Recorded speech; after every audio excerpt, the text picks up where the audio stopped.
میخوای هیچ وقت محتاج دعانویس ها نشی؟ با 7 دانه کنجد و این ذکر فوت کردنی خواسته ها و دعاهات بلافاصله اجابت میشن بدون هیچ هزینه و بهایی.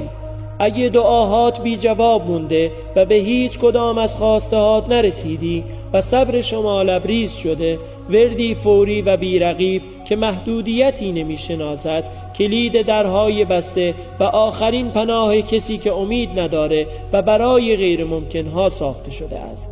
فراوانی، عشق بی حد و مرز، قدرت، محبوبیت و هر آنچه که بخواهی در برابر چشمانت آشکار می شود.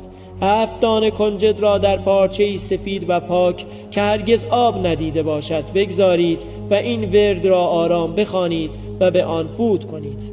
باروخ شمو پوتخ هبراخ.